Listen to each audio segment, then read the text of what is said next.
Hi friends, welcome to pop's kitchen corner. இன்றைக்கி நம்ம என்ன பார்க்க போகிறோம்னா கோகோனட் சிக்கன். இதை ரெஸ்டாரண்ட் ஸ்டைலில் நல்லா டேஸ்ட்டாக எப்படி பண்ணுறது சொல்லி பார்ப்போம். வாங்க வீடியோக்குள்ளே போகலாம். அதுக்கு முன்னாடி நம்ம சேனலை மறக்காமல் சப்ஸ்கிரைப் பண்ணி கூடவே இருக்கிற பெல் பட்டனை கிளிக் பண்ணிக்கோங்க. நான் இன்றைக்கி ½ kg சிக்கனை க்ளீன் பண்ணி வச்சுருக்கேன். அதில் கொஞ்சம் சால்ட் அண்ட் பெப்பர் சேர்த்து நல்லா மிக்ஸ் பண்ணிக்கலாம்.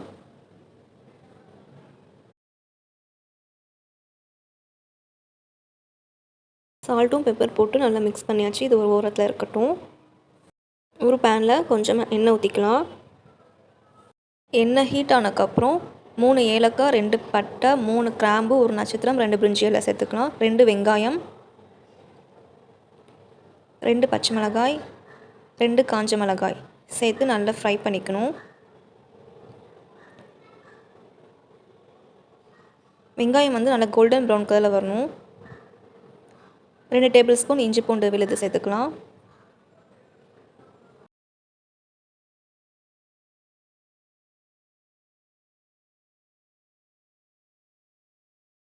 இது கூடவே சிக்கன் சேர்த்து நல்லா கொஞ்சம் நேரம் ஃப்ரை பண்ணிக்கலாம்.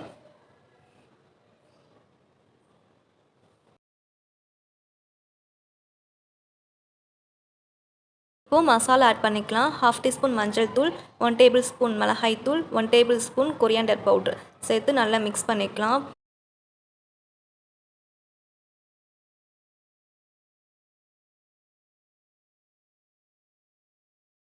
மூணு தக்காளியை பேஸ்ட் பண்ணி இது கூட சேர்த்துக்கலாம்.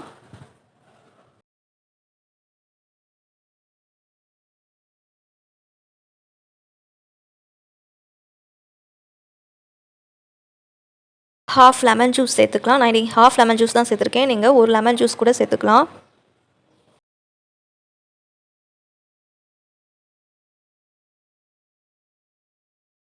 தேவையான அளவு சால்ட் சேர்த்துக்கலாம்.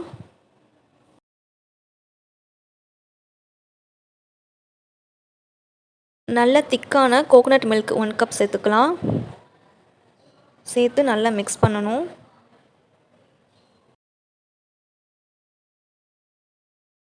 இப்போது சிக்கன் எல்லாமே நல்லா குக் ஆகணும். நம்ம மூடி போட்டு மூடி வச்சிடலாம். இப்போது சிக்கன் எல்லாம் நல்லா குக் ஆகி எண்ணெய் பிரிஞ்சு மேலே வந்துருச்சு. இதில் கஸ்தூரி மேத்தி சேர்த்து நல்லா மிக்ஸ் பண்ணிக்கலாம். கஸ்தூரி மேத்தி சேர்த்து நல்லா வாசனையாக இருக்கும்.